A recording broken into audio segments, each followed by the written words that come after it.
Faixa 11. Lideranças. Toda ideia de enobrecimento humano e todo serviço que contribuem para o desenvolvimento intelecto-moral da sociedade, a fim de alcançar os objetivos a que se propõe, dependem daqueles que os vitalizam com a sua dedicação, assim como das pessoas que se transformam em líderes, apresentando-os em toda parte e os conduzindo com segurança moral e emocional. Normalmente, quando se diluem organizações de benemerência, instituições comerciais, sociais, educacionais, religiosas ou culturais na raiz do fracasso, encontram-se a inabilidade de condução e de manutenção daqueles que se lhes tornaram responsáveis. O líder é alguém que dispõe de um imenso arsenal de valores colocados a serviço do labor que abraça. Deve ser portador de conhecimento especializado na área em que se movimenta e dotado de um grande senso psicológico para poder comunicar-se com aqueles que participam da atividade a que se entrega. Em razão da grandeza e do significado possuídos pela mensagem de que se torna instrumento, deve apresentar-se portando equilíbrio e entusiasmo, trabalhando com afinco e sem desânimo em favor da sua implantação no solo generoso da humanidade. Sabendo que nem sempre será bem aceito, porque toda proposta nova que objetiva a mudança de hábitos gera conflitos, permanece em calma, mesmo quando os distúrbios e as reações se avolumam à sua volta, prosseguindo com fidelidade o dever, sem queixas nem recriminações. A força do seu comportamento como decorrência da sua convicção fala mais alto do que as suas palavras, e a maneira como se conduz responde com eficiência pela qualidade de que se reveste o seu propósito. Tem paciência, não antecipando acontecimentos nem desejando a mudança radical do contexto social, como se fora um novo Messias da era nova de redenção da humanidade. Reconhece as próprias limitações e se esforça por se melhorar, adquirindo experiência no dia a dia, sem enfado nem desgosto, mas com a certeza da vitória no momento oportuno. O líder é um lutador que se destaca no conjunto social pelos valores éticos e pela exemplificação elevada.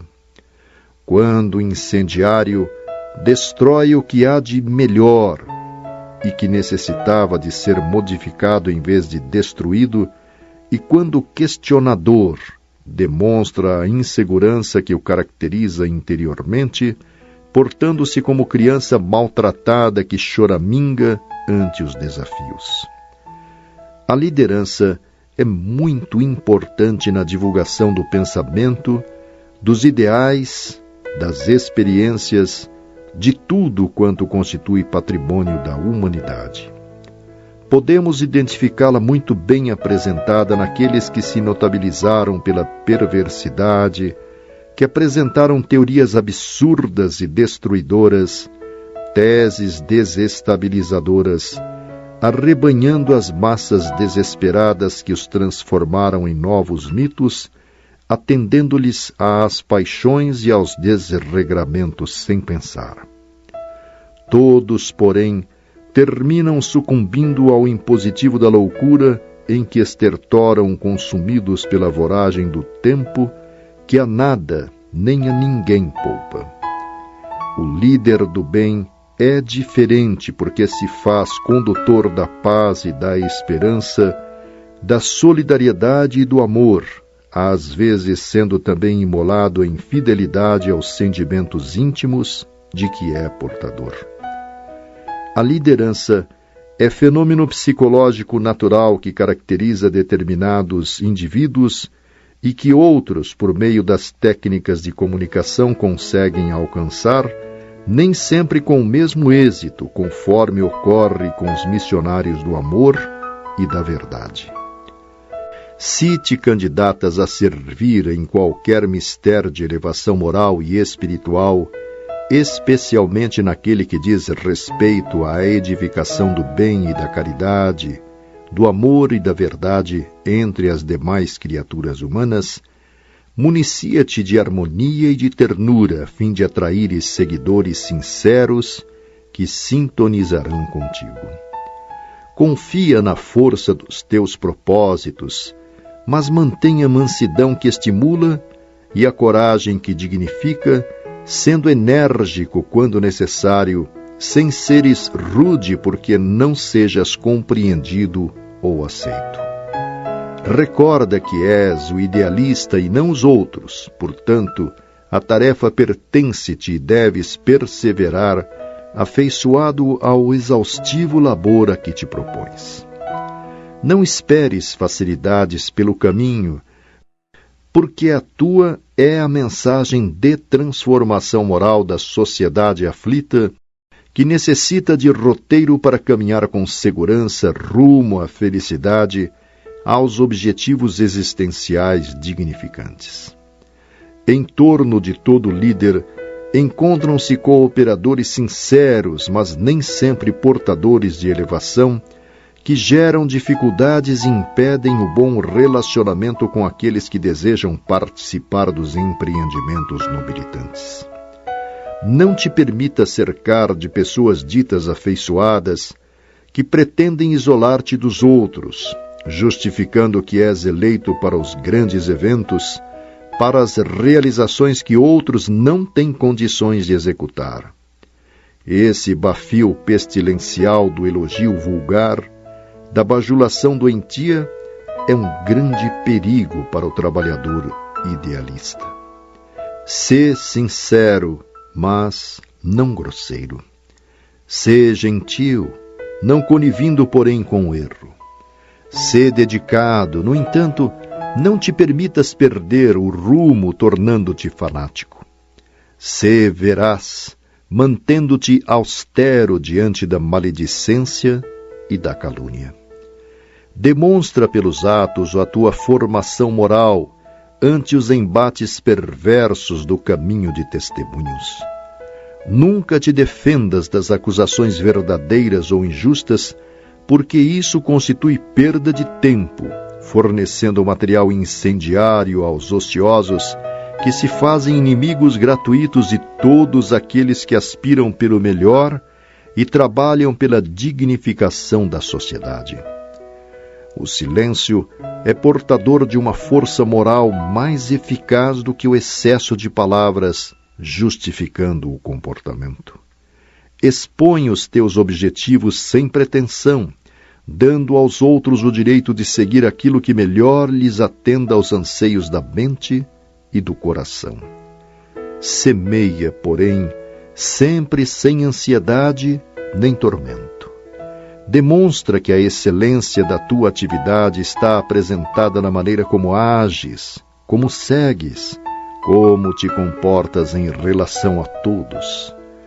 O verdadeiro líder não se jacta, nem se percebe, sendo notado pela facilidade com que as pessoas o cercam e o seguem, com espírito de bondade para com todos e de compaixão para com aqueles que se fazem inimigos.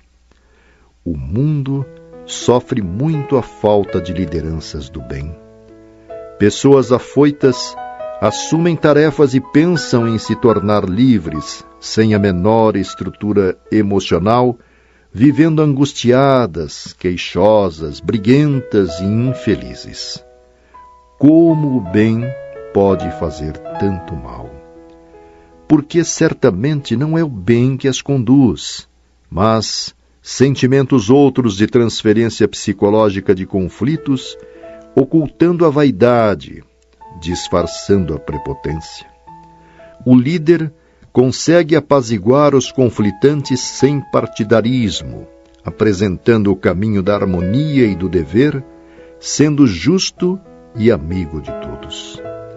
Se pretendes liderar qualquer forma de atividade, trabalha-te interiormente, renovando os teus sentimentos enriquecendo-te de forças morais para a integração no espírito de serviço. Medita e trabalha com naturalidade, sem forçar humildade aparente, nem assumir aspecto de santificação. Todo ser humano tem momentos felizes e outros menos bons. Não te aflijas quando fores mal-sucedido em qualquer atitude, desculpando-te e repetindo a experiência como qualquer outro, porque não és especial nem irretocável. Em qualquer situação, recorda-te de Jesus, o líder por excelência, tendo nele a diretriz e o modelo, e nunca te equivocarás nem perderás o rumo.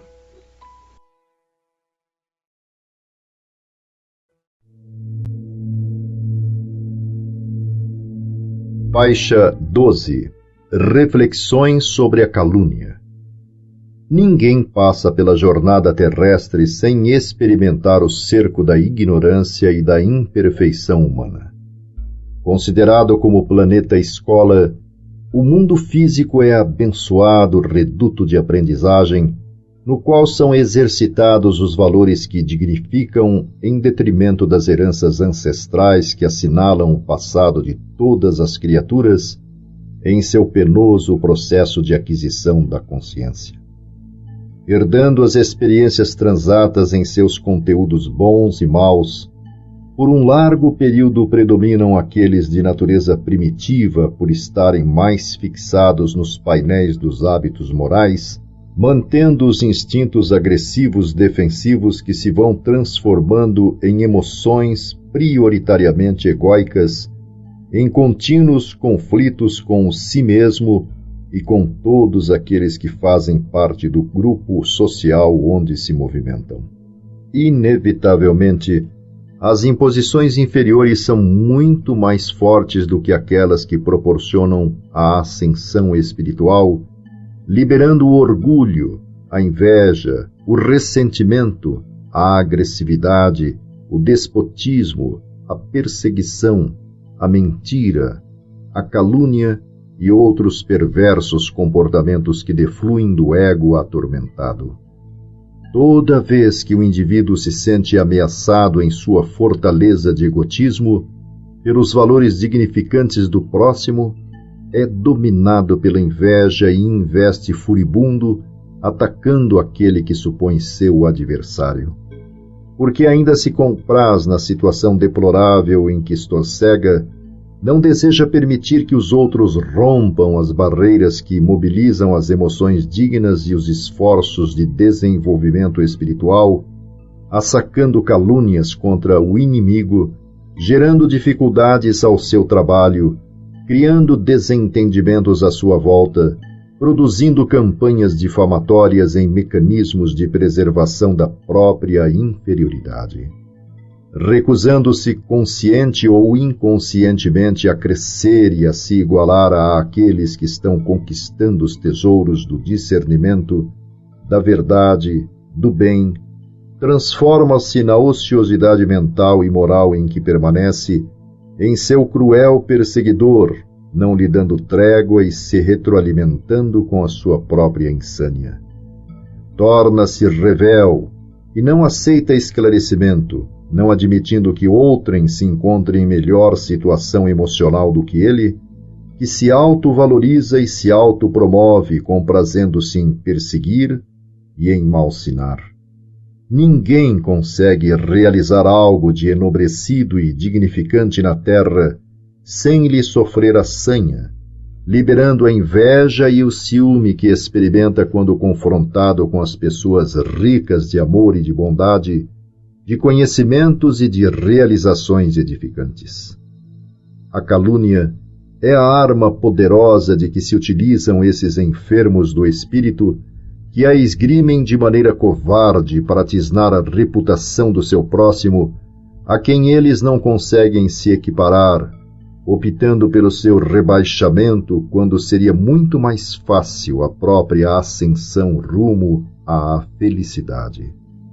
A calúnia, desse modo, é instrumento perverso que a crueldade dissemina com um sorriso e certo ar de vitória, valendo-se das imperfeições de outros cômpares que a ampliam, sombreando a estrada dos conquistadores do futuro. Nada obstante, a calúnia é também uma névoa que o sol da verdade dilui, não conseguindo ir além da sombra que dificulta a marcha e das acusações aleivosas que afligem a quem lhe ofereça consideração e perca tempo em contestá-la. Nunca te permitas afligir quando tomes conhecimento das acusações mentirosas que se divulgam a teu respeito, assim como de tudo quanto fazes. Evita envenenar-te com os seus conteúdos doentios, não reservando espaço mental ou emocional para que se te fixem, levando-te a reflexões e análises que atormentam pela sua injustiça e maldade. Se alguém tem algo contra ti, que se te acerque e exponha, caso seja honesto. Se cometeste algum erro ou equívoco e te coloque em situação penosa e outrem o perceba, sendo uma pessoa digna, que se dirija diretamente a ti solicitando esclarecimentos ou oferecendo ajuda, a fim de que demonstre a lisura do seu comportamento. Se ages de maneira incorreta em relação a outrem, e esse experimenta mal-estar e desagrado, tratando-se de alguém responsável, que te procure e mantenha um diálogo esclarecedor. Quando, porém, surgirem na imprensa ou nas correspondências, nas comunicações verbais ou nos veículos da mídia, ou na internet acusações graves contra ti, sem que antes haja havido a possibilidade de um esclarecimento de tua parte, permanece tranquilo, porque esse adversário não deseja informações cabíveis, mas mantém um interesse subalterno de projetar a própria imagem, utilizando-se de ti. Quando consultado pelos iracundos donos da verdade e policiais da conduta alheia, com a arrogância com que se comportam, exigindo-te defesas e testemunhos, não lhes dês importância, porque o valor que se atribuem somente eles mesmos se permitem. Não vives a soldo de ninguém, e o teu é o trabalho de iluminação de consciências, de desenvolvimento intelecto-moral, de fraternidade e de amor, em nome de Jesus, não te encontrando sob o comando de quem quer que seja. Em razão disso, faculta-te a liberdade de agir e de pensar conforme te aprouver, sem solicitar licença ou permissão de outrem. Desde que o teu labor não agrida a sociedade, não fira a ninguém. Antes, pelo contrário, seja de socorro a todos quantos padecem carência, continua sem temor nem sofrimento na realização daquilo que consideras importante para a tua existência. Desmente a calúnia mediante os atos de bondade e de perseverança no ideal superior do bem. Somente acreditam em maledicências aqueles que se alimentam da fantasia e da mentira. Alegra-te de certo modo, porque te encontras sob a alça de mira dos contumazes inimigos do progresso. Todos aqueles que edificaram a sociedade sob qualquer ângulo examinado, padeceram a crueza desses espíritos infelizes, invejosos e insensatos, criando leis absurdas para aplicarem-na contra os outros, estabelecendo dogmas e sistemas de dominação, programando condutas arbitrárias e organizando tribunais perversos. Esses instrumentos do mal, telemantizados pelas forças tiranizantes da erraticidade inferior, tornaram-se em todas as épocas inimigos do progresso, da fraternidade que odeiam, do amor contra o qual vivem armados.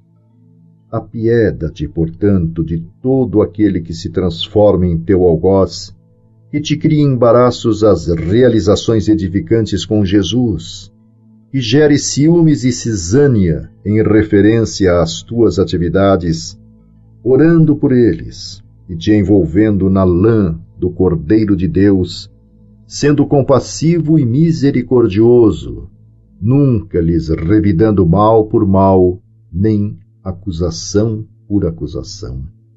A força do ideal que abraças dar-te-á coragem e valor para o prosseguimento do serviço a que te dedicas, e quanto mais ferido, mais caluniado, certamente mais convicto da excelência dos teus propósitos, da tua vinculação com o sumo bem. Como puderam aqueles que conviveram com Jesus recusar-lhe o apoio, a misericórdia, a orientação? Após receberem ajuda para as mazelas que os martirizavam, como é possível compreender que dentre 10 leprosos, somente um tivesse voltado para lhe agradecer? Como foi possível a Pedro, que era seu amigo, que o recebia em seu lar, que convivia em intimidade com ele, negá-lo, não uma vez, mas 3 vezes sucessivas? E Judas, que o amava, vendê-lo e beijá-lo a fim de que fosse identificado pelos seus inimigos naquela noite de horror? Sucede que o véu da carne obnubila o discernimento mesmo em alguns espíritos nobres, e as injunções sociais, culturais, emocionais, neles produzem atitudes desconcertantes, em antagonismos terríveis às convicções mantidas na mente e no coração. Todos os seres humanos são frágeis e podem tornar-se vítimas de situações penosas. Assim, não julgues ninguém, entregando-te em totalidade àquele que nunca se enganou, jamais tergiversou e se deu em absoluta renúncia do ego para demonstrar que é o caminho da verdade e da vida.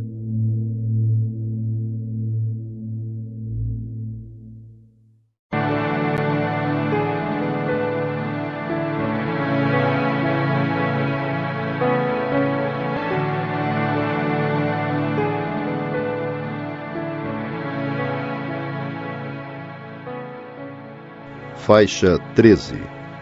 Tranquilidade e amor.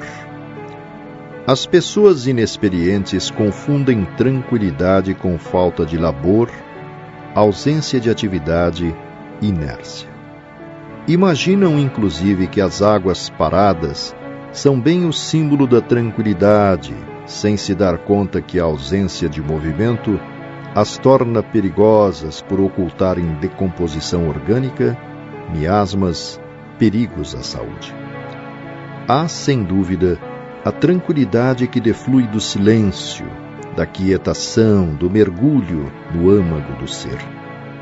Nada obstante, não deve ser vista como mecanismo de fuga psicológica da realidade, do movimento, do intercâmbio de recursos com outras pessoas e de ações contínuas em favor do progresso.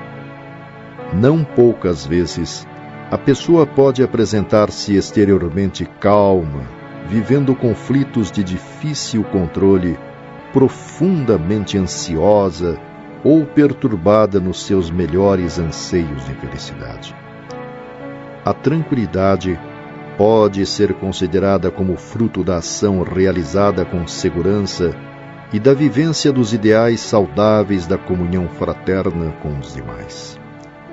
No exercício dos deveres que devem ser vivenciados, a dinâmica do trabalho favorece com a serenidade mental e emocional que resulta da consciência que vibra de acordo com os compromissos aos quais se vincula. Compreensivelmente, o labor metódico e contínuo, oferecendo significado psicológico à existência, é estímulo seguro para as vitórias nos empreendimentos evolutivos e recurso psicoterapêutico para a manutenção do equilíbrio emocional e mental, facultando a vivência da tranquilidade. No turbilhão das preocupações diante dos enigmas a serem decifrados, o cientista de qualquer área experimenta a harmonia interior e a alegria indescritível de realizar o que vem tentando, e mesmo quando não logra de imediato o resultado feliz, embora experimente frustração ou desencanto, não perde a paz nem a coragem para prosseguir. Quando se aspira pela paz contemplativa das paisagens transcendentais, experimenta-se também um anseio pela ociosidade, o desejo de fugir do turbilhão onde as demais criaturas estorcegam nas aflições, mantendo-se à distância a fim de não se permitir contaminar pelos seus sofrimentos. Essa atitude demonstra o egoísmo em que a pessoa alicerça os seus ideais, distanciando-se dos deveres da fraternidade e da solidariedade, em que o auxílio recíproco faculta o crescimento de todos em direção à plenitude.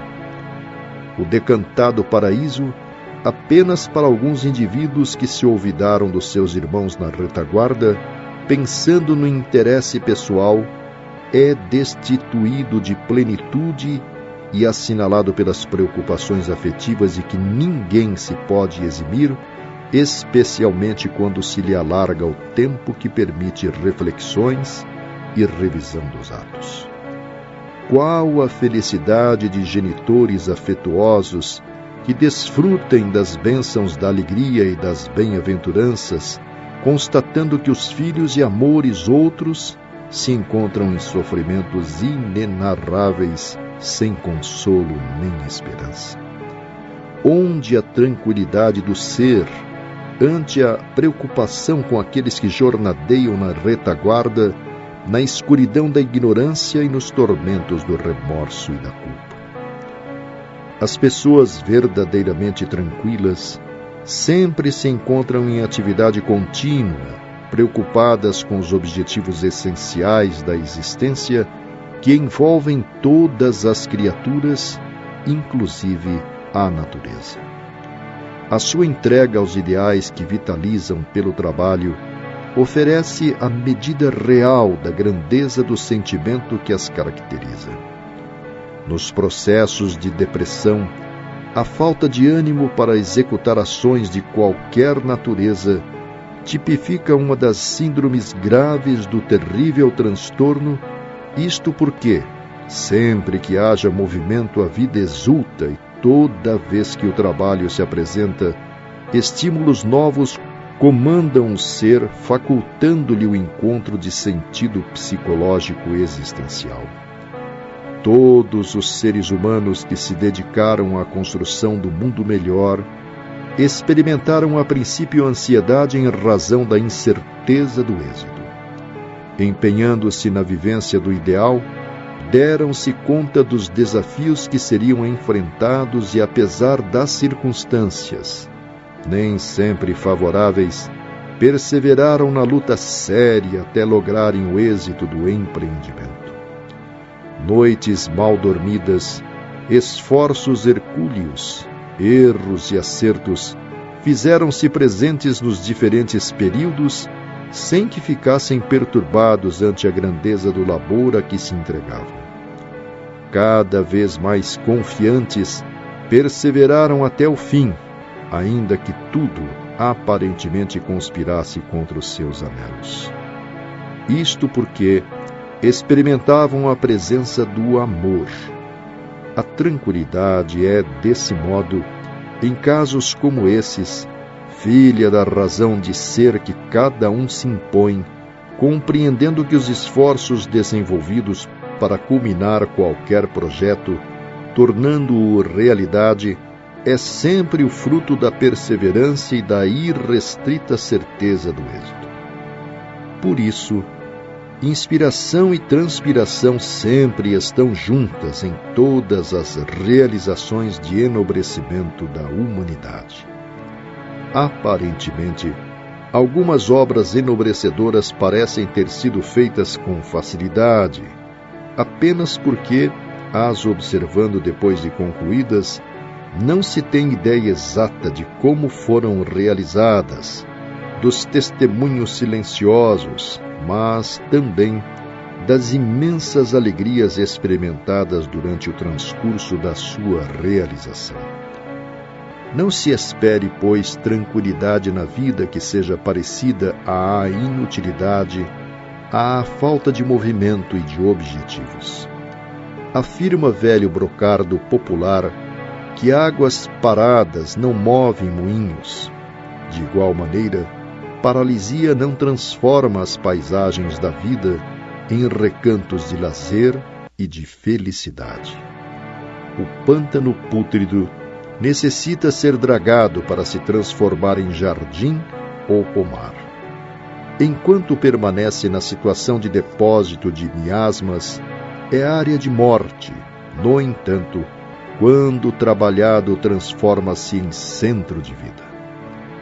Enquanto estiveres no corpo, sempre defrontarás novos desafios em cada etapa existencial em que te encontrares, porque o fenômeno do progresso abre mais amplas perspectivas e possibilidades de ação. Estacionar é perder as excelentes chances de produzir e de crescer. Ninguém espere tranquilidade no leito ocioso do repouso injustificável. Embora aparentemente com preocupações e lutas, a tranquilidade é o estado interior de consciência e de emoção, avançando rumo à grande libertação das provas e expiações redentoras. Se desejas tranquilidade, ama e serve sempre. Jesus foi sintético e profundo, aliás, como sempre, ao afirmar: no mundo só tereis aflições, lecionando que os enfrentamentos fazem parte do cotidiano da evolução. Ele mesmo viveu enfrentando todas as circunstâncias aziagas e perversas da sua época. No entanto, a tranquilidade era a sua marca, a sua forma de ser em todas as situações, inclusive no momento do beijo de Judas, do suplício no poste de Pilatos, da crucificação, no momento da morte e também no retorno em júbilo. Tranquiliza-te e permanece fiel à verdade no trabalho de autoiluminação, como ele que se deu por amor.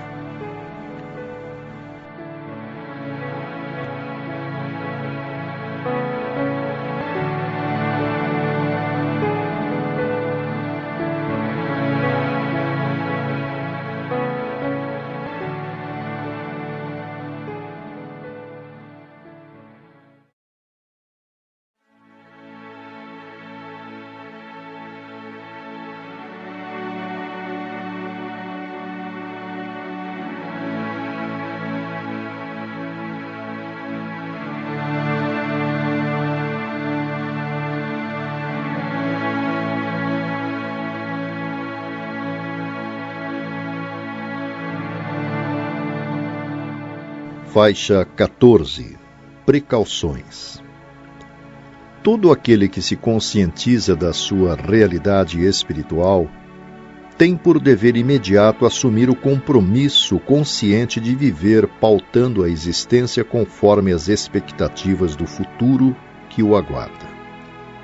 Informado pela revelação espírita de que todos os atos produzem efeitos equivalentes, nasce a responsabilidade moral em torno da conduta a ser mantida durante as horas terrestres na construção desse inevitável porvir. Autoanalisando-se, identifica as imperfeições de que é portador, estorcegando nas suas malhas constritoras, percebendo a necessidade de lograr a libertação de todas elas, uma a uma, sem qualquer conivência ou submissão, precatando-se desde agora para a aquisição da paz que lhe está reservada. Entre os inimigos mais perigosos e insinuantes que se instalaram no mundo íntimo, tem destaque o egoísmo, esse terrível verdugo dos ideais de aprimoramento espiritual, que comanda áulicos subservientes e cruéis, que lhe atendem às ordens sutis ou vigorosas, entorpecendo-se os melhores anelos do sentimento que aspira pela elevação e pela alegria de viver sem conflitos. Câncer moral que se transforma em metástase perigosa no organismo social, devora as mais belas expressões da vida de todos quantos o agasalham. Insensível à vida superior, àquela que faculta o prazer de servir e de amar, de desenvolver as tendências relevantes que se lhe encontram adormecidas, submete ao seu talante com rudeza as suas vítimas que passam a viver coagidas pela desdita. Torna-se indispensável, desse modo, um esforço lúcido para diluí-lo, substituindo-o pelo altruísmo que lhe é o antídoto mais eficiente. Resolvendo-se honestamente pela mudança de paisagens mentais e morais, o enfermo da alma descobre os benéficos resultados da generosidade e da cooperação com as demais pessoas, a alegria imensa que se deriva do prazer de viver conforme os nobres padrões da justiça, da equidade, do bem, arrebentando as algemas que o impediam de voar em direção aos horizontes infinitos. Lentamente, após conseguir a sua liberação, começa a se precatar contra as sutilezas dos vícios sociais e mentais, da intriga e da maledicência, da agressividade e da violência, que antes cultivava sob a desculpa de constituir-lhes instrumentos de defesa do mundo hostil e de apoio para viver, quando em realidade tinham a função de ser um refúgio soturno para escapar dos deveres de elevação. As precauções morais são indispensáveis para uma existência ditosa que se encarregará de programar o futuro além do corpo. Investir os dias atuais em favor do porvir ditoso é a atitude inteligente que não deve ser negligenciada. O hedonismo imediatista que predomina e dirige a cultura contemporânea, no entanto, impõe-se como ideal para fruir o prazer e as suas concessões no dia de hoje, sem margem para as contribuições do futuro. Irrisão dos instintos primários, porque todo gozo experimentado produz alegria enquanto dura, deixando logo após ressaibos de frustração e anseios de repetição contínua. A esse engodo atiram-se os imprevidentes e materialistas. A existência física é sempre de breve percurso e, por mais se prolongue, em relação ao futuro, é sempre rápida. Desse modo, as precauções morais têm urgência no cardápio existencial de todas as criaturas. Acautela-te do mal através de todo o bem que possas movimentar. Acautela-te da inveja, reconhecendo que cada qual é fruto dos próprios atos, e não ambiciones o que ainda não conseguiste, não vibrando negativamente contra aqueles que já o lograram. Acautela-te do ressentimento, compreendendo que se trata de um morbo pestífero que aniquila aquele que o agasalha. Acautela-te contra a maledicência, substituindo-a por comentários edificantes que possam ajudar até mesmo aqueles que tombaram em erros graves. Acautela-te da ira, que responde por transtornos graves na emotividade, trabalhando em favor da desdita pessoal. Acautela-te do ciúme, adquirindo a segurança necessária à tua existência no trabalho com Jesus. Acautela-te contra a ingratidão que se constitui ferrugem nas engrenagens da tua alma. Acautela-te da sensualidade e do erotismo, facultando-te o equilíbrio da imaginação e da conduta. Acautela-te contra a censura, concedendo a quem se encontre equivocado o direito de transitar nessa faixa de evolução. Acautela-te da agressão mental e moral, evitando a ocorrência infeliz que pode degenerar naquela de natureza física. Acautela-te da influência dos espíritos ociosos, infelizes, perversos que te sitiam a usina mental, cultivando pensamentos de amor e de compaixão em favor do teu próximo. Todos os seres humanos são suscetíveis de errar, tendo, porém, o dever de se corrigir, de evitar a repetição e de avançar com dignidade pelo rumo novo eleito como roteiro de iluminação e de sabedoria. Estás na terra em concerto, em prova ou expiação. Agradece a Deus a oportunidade abençoada conforme se te apresente, sem lamentações, caso enfrentes dificuldades, nem exigências, caso experimentes carências, realizando o melhor que te esteja ao alcance. Jesus conviveu com a denominada borra moral da sociedade para demonstrar que são os doentes que necessitam de médicos, mas não deixou de aceitar a convivência com pessoas dos mais variados e poderosos segmentos sociais e econômicos, de alguma forma portadores de enfermidades da alma.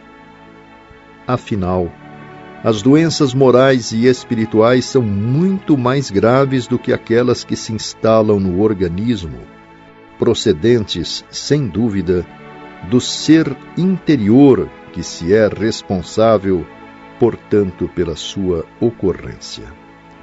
Ele realizou todo o ministério para o qual veio, com inefável ternura e incomparável amor, acautelando-se do mal reinante na terra, permanecendo irretocável em todas as situações.